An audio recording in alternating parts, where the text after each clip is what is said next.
Hello friends, हम लोग road पे गाड़ी चलाते हैं। कई बार हमको रोड पे गाड़ी चलाते समय महसूस होती है बहुत सारी प्रॉब्लम। गाड़ी एक प्रॉब्लम हजार, तरह तरह की आवाज़ें, कुछ खटखट की नॉइस, कुछ घिसने की नॉइस, तरह तरह की आवाज़ें होती हैं। कुछ लोग इसमें से उन आवाज़ों को समझ पाते हैं और कुछ लोग ऐसे भी होते हैं वो सिर्फ गाड़ी चला पाते हैं लेकिन उसको फील नहीं कर पाते। उनका मकसद होता है जब तक चल रही है, जब रुक गई तब उनका मकसद होता है हाँ खराब हो गई गाड़ी। तरह तरह के कमेंट्स मेरे पास आते हैं, मोस्टली रिपीट होने वाली लोगों की प्रॉब्लम। मैं उनका सोल्यूशन कमेंट्स के थ्रू नहीं समझा सकता, दे नहीं सकता। मुझे लग रहा है कि ये वाली प्रॉब्लम जो है कॉमनली रिपीट हो रही है, ज्यादातर लोगों के साथ आती है। अब इन प्रॉब्लम को लेकर कुछ लोग मौके का फायदा भी उठा लेते हैं कि ये खराब नहीं है साहब, इतना लंबा बिल बना दिया, ये भी खराब है वो भी खराब है, आप एक काम करो ऐसा कर लो। या फिर कई बार उनको समझ में ही नहीं आता यार प्रॉब्लम क्या है और आप वहीं के वहीं रहते हैं। तो आज की वीडियो स्पेशली उन कॉमन प्रॉब्लम्स के ऊपर है जो आप फील करते हो लेकिन जानते नहीं कहाँ से है। डायग्नोस भी आप खुद ही कर लोगे, चेक कर लोगे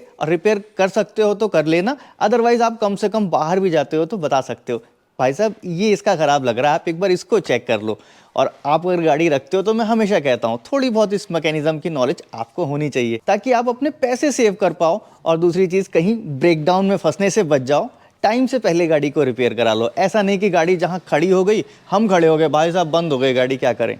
चलिए स्टार्ट करते हैं वीडियो। तो आज हमारा जो डेमो व्हीकल होगा वो होगा ये शेवरलेट बीट। और जैसा आप एक्यूरेट फील कर रहे होगे वो समझा देता हूँ, थोड़ी सी मेरी भावनाओं को समझिएगा। अब देखो जब आप रोड पे गाड़ी ड्राइव कर रहे हो कई बार ऐसा लगता है आपको जैसे स्टीयरिंग में से ना खट खट खट खट इस टाइप की नॉइस आती है। और वो नॉइस कब होती है? जब गाड़ी अनइवन रोड पे जाए, कब ऐसे या ऐसे जब करेगी वो नॉइस होगी। वो नॉइस कहाँ से होती है और आप कैसे चेक करोगे वो आपको बताता हूँ। अब इस नॉइस के लिए देखो आपको एक काम करना होगा, छोटा सा गाड़ी को थोड़ा सा लिफ्ट कर लीजिए, टायर थोड़ा सा हवा में आ जाए। अब इस टायर पे कोई जोर नहीं है। अब आप एक काम करो, इस टायर को पहले आप यहाँ से पकड़ो और यहाँ से पकड़ो 12 और 6 की पोजीशन में। इसको हिलाने की कोशिश करो, मतलब मैं ये और ये इस वाले मूवमेंट को चेक कर रहा हूँ। हो गया?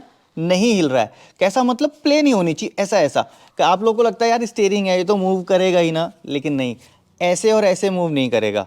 ऐसे और ऐसे आप ज़्यादा ताकत लगाते हो तो वो चला जाएगा। इसके बाद आप इसको पकड़ लो 3-9 की पोजीशन पे। अब आप इसको हिलाओ, इधर जाएगा उधर जाएगा, ये इधर उधर जा रहा है, ये बहुत ताकत लगाने से जा रहा है। लेकिन आपको क्या करना है, इसको ऐसे ऐसे हिलता हुआ चेक करना है और ये टायर हिल रहा है, इट मीन्स कि प्ले है। अब इसमें देखो दो रीज़न हो सकते हैं इस तरह के हिलने के, कंफ्यूज मत होना। आपको नीचे से दिखा देता हूँ, बस नीचे से झांकने की ज़रूरत है। फुल मूवमेंट कर दिया। अभी आप देखो ये ऊपर जो ये हिस्सा लगा हुआ है ये एक स्टीयरिंग की रॉड है। जब हम स्टीयरिंग को मूव करते हैं तो ये रॉड इसको खींचती है और इसका व्हील टर्न होता है। अब इस रॉड में दो जगह पे जॉइंट्स होते हैं, एक जॉइंट इस बूट के अंदर है और एक बॉल जॉइंट यहाँ पर ये लगा हुआ है। अब जिस कंडीशन में ये बॉल जॉइंट दोनों कट जाएंगे, या फिर ये कट जाए या फिर ये कट जाए, तब आपको ये प्ले फील होगी ये बॉल जॉइंट खराब है कि नहीं है। इसके लिए आपको क्या करना है, स्टीयरिंग व्हील ये आपके सामने है रॉड, देखते रहिए इसको और अब इसको मूवमेंट दीजिए, आपको फील हो जाएगा मूवमेंट कहीं और है। अगर इसमें होता तो ये स्टीयरिंग ऊपर और नीचे हो रहा होता, यानी कि इसमें मूवमेंट नहीं है।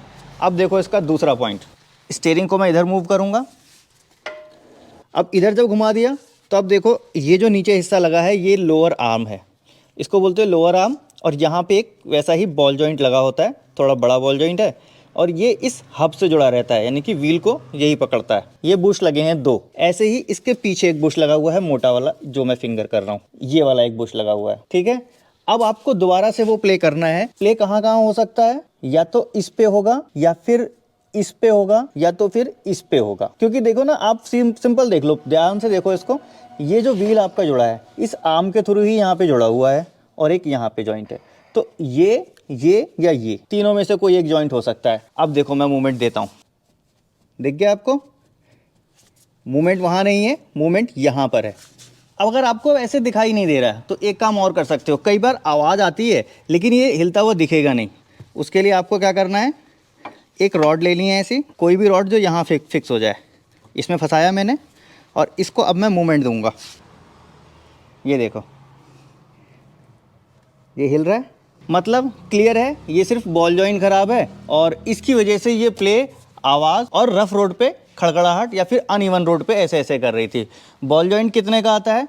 300 से 350 रुपए का बॉल जॉइंट होगा और हद से हद होगा तो 500 रुपए का, इससे ज़्यादा नहीं होगा। लेबर चार्ज डिपेंड करता है कि सर्विस सेंटर पे कौन कितना लेता है, मेरे ख्याल से 500 रुपए से ज़्यादा का नहीं होना चाहिए। ये तो हो गया, हमें मिल गया कि यहाँ पर है प्रॉब्लम। अगर यहाँ पर प्रॉब्लम नहीं होती, आपकी प्रॉब्लम यहाँ होती या फिर पीछे वाले जॉइंट पे थी, तो कितना खर्चा होता। उस कंडीशन में भी ये लोअर आर्म के बुश आते हैं, मुश्किल से 300-400 रुपए के बुश मिलेंगे, वो चेंज हो जाते हैं।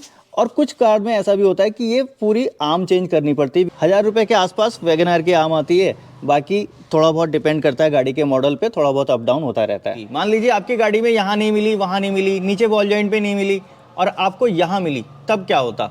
तब ऐसा होता है कि ये जो हिस्सा है इतना, इसको बोलते हैं स्टीयरिंग लिंक रॉड, ये लिंक रॉड पूरी चेंज होती। ये जो हिस्सा होता है 2 पार्ट में आता है। एक हिस्सा इतना पार्ट में होगा जिसमें ये सिर्फ बॉल जॉइंट लगा होगा, 300 से 400 रुपए का ये भी होता है। एक हिस्सा ये रॉड और अंदर का बॉल जॉइंट 500 से 700 का होता। लेबर चार्ज फिर से डिपेंड करता है कंडीशन पे, सर्विस सेंटर के ऊपर कि कौन कितना चार्ज करता है। और इस केस में एक चीज और होती है, कई बार लोग ऐसा आवाज फील कर लेते हैं तो उन्हें लगता है कि यार ये कितने दिन चल पाएगा, क्या मुझे तुरंत भाग के कराना चाहिए, बहुत अर्जेंट है क्या, नहीं है। मेरे पास जो कमेंट्स आते हैं उसमें भी होता है, सर क्या इतना चला सकते हैं, क्या अर्जेंट है अभी कराऊं क्या। कुछ प्रॉब्लम्स होती हैं जिनको अर्जेंटली कराना चाहिए, कुछ प्रॉब्लम्स होती हैं कि आप रास्ते में हो तो ऐसा नहीं कि बिल्कुल अर्जेंट कराना पड़ेगा, ठीक है आप 1 आध दिन 2 दिन 4 दिन में आराम से उसको करवा सकते हो। तो ये प्रॉब्लम जो है बहुत ज़्यादा अर्जेंट वाली नहीं है, इससे आपका कुछ ब्रेकडाउन ऐसा नहीं होगा। प्ले आ गया है, ठीक है, आप इसको जहाँ भी रास्ते में आपको कुछ वर्कशॉप मिलता है वहाँ जाके आराम से करा सकते हो या घर पहुँच के भी करवा सकते हो। अभी देखो आते हैं दूसरी प्रॉब्लम के ऊपर, कॉमनली रिपीट होती है, बहुत बार मेरे पास क्वेश्चन आते हैं और मोस्टली जो गाड़ी खोलता हूँ उनमें मुझे ये मिलती है और चलाने वाला इंसान बहुत परेशान रहता है। कई बार लोग ऐसा होता है ढूंढते ढूंढते थक जाते हैं, मिलता नहीं है, या फिर मिल भी जाता है तो वो बताते नहीं है कि यार बहुत कम पैसे का काम है, ये तो मुश्किल से 100 रुपए का लेबर चार्ज होगा, इसकी जगह वो खोल देते हैं, वो खोल देते हैं, ये कर देते हैं। और 4-5 काम करने के बाद फिर बाद में आप जाते हो, भाई साहब वो तो वैसा का वैसा, फिर कहते हैं अरे इसका तो ये खराब था। ये कॉमनली मैंने देखा है, वो बता देता हूँ। देखो जब आप गाड़ी को रोड पे ड्राइव करते हो, गाड़ी बहुत स्मूथ चल रही है, फर्स्ट क्लास चल रही है, कोई प्रॉब्लम नहीं है, और जैसे ही आपकी गाड़ी किसी अनइवन सरफेस पे रोड पे जाती है, जैसे ईंट का खड़ंजा बोलते हैं हम लोग, आप लोग क्या बोलते हैं नहीं पता, ईंट का खड़ंजा होगा, उस जैसी रोड पे सरफेस पे आप चलाओ गाड़ी को, आप देखोगे गाड़ी में एक अजीब सी खड़खड़ाहट की आवाज आ जाती है। जबकि आप रोड पे चल रहे थे, बहुत अच्छी आवाज थी, ब्रेकर पे भी वो आवाज नहीं आती, किसी गड्ढे में भी वो आवाज नहीं आती है। आवाज कैसी है, और वो आवाज आप फील भी नहीं करवा पाते। कई बार सर्विस सेंटर वाले भी उसको समझते नहीं है, क्योंकि वो जब ड्राइव लेते हैं तो उन्हें वो चीज मिलती नहीं है। वो स्पेशली मैं बता रहा हूँ आपको, ऐसी रोड पे आएगी, खड़ंजे वाली रोड पे, खड़ खड़ खड़, अनइवन इस टाइप का सरफेस और टाइट सरफेस। आप मिट्टी वाली रोड पे चलाओ, खेत में चलाओ, वो आवाज नहीं आएगी। आप प्लेन रोड पे चलाओ, वो आवाज नहीं आएगी। वो आवाज आएगी अनइवन सरफेस पे, टाइट सरफेस पे, ठीक है। किस चीज की आवाज होती है वो बता देता हूँ। और आप उसको चेक कैसे करोगे, क्योंकि आप अब गाड़ी को बार बार तो उस पे ले नहीं जाओगे, ले जाने की जरूरत नहीं है, आपको यही चेक करना है, वो बताता हूँ। अभी इस केस में आपको गाड़ी को लिफ्ट करने की भी जरूरत नहीं है, मेरी गाड़ी लिफ्ट है, मैं ऐसे ही बता दे रहा हूँ आपको। जो भी प्रॉब्लम मैं बता रहा हूँ आपको दोनों साइड चेक करनी है, मैं एक साइड सिर्फ आपको बता रहा हूँ। दोनों टायर पे आप यहाँ या फिर यहाँ या फिर यहाँ, मेरी उठी हुई गाड़ी तो यहाँ से भी हिट कर सकता हूँ, आपको सिर्फ हिट करना होता है इस तरह से, जोर से हिट कीजिए। अब वो अगर आवाज़ आपकी गाड़ी में आ रही है अनइवन सरफेस पे, तो आवाज़ तुरंत आ जाएगी। कहाँ से होगी, वो यहाँ से होगी। ये आप देख रहे हो, ये ब्रेक लगा हुआ है, ब्रेक सिस्टम, पीछे डिस्क दिख रही है आपको, इस डिस्क रूटर को पकड़ने के लिए लगा होता है ब्रेक कैलिपर। ब्रेक कैलिपर के अंदर ही ब्रेक पैड लगे होते हैं। अब जब आप ब्रेक लगाते हो, आपने से पेडल प्रेस किया, ये कैलिपर क्या काम करता है, इस तरह से इसको पकड़ लेता है डिस्क को। यहाँ पे किनारे किनारे पैड लगे होंगे, आपकी गाड़ी रुकती है। जिस केस में आपने पेडल रिलीज किया, हल्का सा ये रिलीज हो जाता है। अब इसके मूवमेंट होने के लिए 2 पिन लगी होती है यहाँ पे, पीछे की तरफ से दिखा देता हूँ। अब ये देखो बूट के अंदर लगी है पिन, 2 पिन होती हैं, एक ऊपर और एक नीचे। ये पिन जब कट जाएगी, पिन कटने के बाद क्या होगा, ये आपस में मेटल टू मेटल कांटेक्ट होता है। इसका तभी होता है जब आप रफ सरफेस पे चल रहे होते हैं, हार्ड सरफेस पे चल रहे होते हैं, तब ये बजना शुरू करता है, खड़खड़ाहट की आवाज आती है। और अभी देखो इसमें कैलिपर पिन कटी हुई नहीं है, कटी होगी तो आपको आवाज आएगी। जब भी आप ऐसे हिट करोगे, आप इस तरह से हिट करोगे, आपको वो तुरंत वो बजने वाली आवाज यहाँ फील हो जाएगी। तुरंत कैलिपर पिन को चेंज करा दीजिए। 400 रुपए के आसपास सेट आता है कैलिपर पिन का, और इसका लेबर चार्ज मुश्किल से 300 रुपए कोई लेगा, इससे ऊपर कोई नहीं लेगा। दूसरा एक प्रॉब्लम इसी कैलिपर से जुड़ी हुई, आप लोग उसको प्रॉब्लम समझ लेते हैं, लेकिन एक्चुअल में वो इंडिकेशन होता है। और इंडिकेशन है किस चीज का, आपको ब्रेक पैड चेंज करने हैं। अब वो आपको फील कैसे होती है, एक नॉर्मल इंसान उसको क्या फील कर रहा होगा, जब आप रोड पे गाड़ी चला रहे हैं या किसी डिवाइडर के बगल से गाड़ी गुजर रही है, तो आपको एक घिसने की आवाज आ रही है, कुछ घिस रहा हो, जैसे मेटल है, ये मेटल पे ये घिसने वाली आवाज़ ये आपको तेज़ सुनाई दे रही होगी। और ये आवाज़ जैसे स्पीड बढ़ती है तो बढ़ती जाती है, स्पीड कम होती है तो कम होती जाती है। अब इस तरह की आवाज़ जब भी आप फील करते हो, आप एक काम करना, ब्रेक पैड को खोल के इसके ब्रेक पैड चेक कराना, क्योंकि ब्रेक पैड के अंदर एक इंडिकेटर लगा हुआ होता है उसकी सेफ्टी के लिए, ताकि ये डिस्क ना कट जाए। एक मेटल की प्लेट होगी इतनी बड़ी और वो इस ब्रेक पैड के साथ अटैच होती है, इसलिए कि जैसे ही ब्रेक पैड एक अपने लेवल तक घिस जाएगा, फिर वो मेटल की प्लेट जाके इस डिस्क पे टकराती है। ये जो डिस्क दिख रही है, इस डिस्क पे टकराना शुरू करती है, वो हल्का हल्का उसको घिसती रहती है और वो घिसने की आवाज़ आपको सुनाई देती है, और वो ही एक्चुअल में इंडिकेशन होता है कि आपको अपने ब्रेक पैड चेंज करने हैं। वो ऐसी कोई प्रॉब्लम नहीं है, सिर्फ एक इंडिकेशन है। तो जैसे ही आप ब्रेक पैड चेंज करोगे वो प्रॉब्लम चली जाएगी। अभी एक आवाज़ ऐसी है जो हर किसी को आ जाती है, उन लोगों को भी आ जाती है जो लोग सिर्फ गाड़ी बंद करने पे समझ में आते हैं कि हाँ गाड़ी बंद हो गई, क्योंकि वो आवाज़ बहुत कॉमन होती है। आप किसी स्पीड ब्रेकर पे गाड़ी को लेके जाओगे, स्पीड ब्रेकर पे गाड़ी के आगे से आवाज़ आएगी, खट से तेज आवाज़ आती है, आपको लगता है कहीं मेटल टू मेटल टकरा रहा है। जो लोग समझ सकते हैं वो तो इजीली समझते हैं, हाँ जी ये आवाज़ आ रही है, लेकिन ये उन लोगों को भी सुनाई दे जाती है जो लोग सिर्फ स्टीयरिंग को चलाना जानते हैं। नहीं पता उनको क्या हुआ, लेकिन इतना पता कुछ तो हुआ, उनको लगता है अरे कुछ टूट गया। एक्चुअल में वो टूटा नहीं, वो दोबारा ब्रेकर पे जाओगे फिर वैसी आवाज़ आएगी, 2 बार 4 बार 10 बार जाओगे तो 10 बार आवाज़ आएगी। तो अभी देख लीजिए वो आवाज़ किस चीज़ की होती है जब आप स्पीड ब्रेकर पे गाड़ी को चढ़ा रहे होते हो। आपको डायग्नोज कैसे करना है, देखो मोस्टली वो जो आवाज़ आती है स्पीड ब्रेकर पे चढ़ने वाली, कॉमनली देखा गया है कि इस शॉक एब्जॉर्बर से आती है वो आवाज़। या तो शॉकर खराब हो गया है या तो फिर इसका माउंटिंग खराब हो गया, तब आवाज़ करता है। अब पहला शॉकर खराब हो गया है, आप कैसे पहचान पाओगे, सिंपल सा निशान है वो दिखा देता हूँ।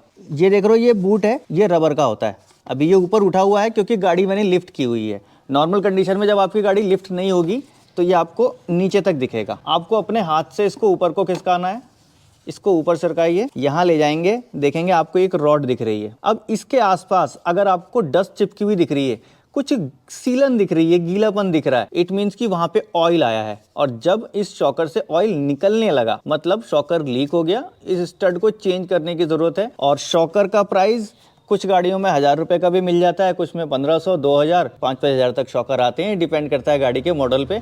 ये सस्पेंशन का महंगा पार्ट होता है। अगर हम सोचें कि 10,000 किलोमीटर गाड़ी चली है, 20,000 चली है, अगर शॉकर खराब हो गया होगा, इतनी जल्दी खराब नहीं होता है। इस शॉकर की लाइफ होती है हीट पे होती है, शॉकर कितनी बार अंदर और बाहर जा रहा है, कई लाख हिट्स होते हैं इसके। दूसरी चीज़ बताता हूँ आपको, हर बार ये शॉकर खराब नहीं होता। अगर ये नॉइस आ रही है इसका मतलब ये नहीं कि शॉकर खराब हो गया। आवाज़ आ रही है, वो कहाँ से आती है, एक पॉइंट और होता है। बोनट खोलो, नीचे देखो, जहाँ से शॉकर लगा हुआ था ऊपर आके बॉडी पे यहाँ टच करता है वो। ये कैप है, इसको मैंने हटा दिया, ये कैप सिर्फ इस बोल्ट की सेफ्टी के लिए है। अब शॉकर यहाँ पे टाइट है, लोड गाड़ी का इस पे ही आ रहा है, ऊपर ये प्लेट दिख रही है, ये लूज़ हो जाएगी। जब ये लूज़ होगी, ये बोल्ट लूज़ होने की वजह से सेम वैसे ही आवाज़ करेगा जब आप स्पीड ब्रेकर पे गाड़ी को लेके जाओगे। और इसका सोल्यूशन क्या है, कुछ भी इसमें चेंज करने की ज़रूरत नहीं है, आपको सिर्फ इसको टाइट कर देना है, आवाज़ चली जाएगी। कई केसेस में ऐसा होता है कि अगर टाइट करके भी आवाज़ नहीं जाती तो हो सकता है इसके नीचे की जो रबर होती है, माउंटिंग बोलते हैं उसको, शॉकर माउंटिंग, वो खराब हो गया है। उस शॉकर माउंटिंग को चेंज कर दीजिए, 300 रुपए के आसपास शॉकर माउंटिंग आता है मार्केट में, कि आवाज़ चली जाएगी, आपका शॉकर बच जाएगा। बड़ी बड़ी प्रॉब्लम्स होती हैं, कई बार छोटे छोटे सोल्यूशन भी हो जाते हैं। तो फिलहाल यही थी कुछ कॉमन प्रॉब्लम्स जो बहुत बार मेरे पास आती हैं। सोल्यूशन बता दिया, डायग्नोज करना बता दिया, बाकी आप आगे कर सकते हो, कमेंट में पूछ सकते हो आगे क्या रह गया है। और वीडियो अच्छी लगे तो लाइक ज़रूर कर दीजिएगा। मिलूंगा नेक्स्ट वीडियो में ऐसे ही किसी इंटरेस्टिंग टॉपिक के साथ। Thanks for watching.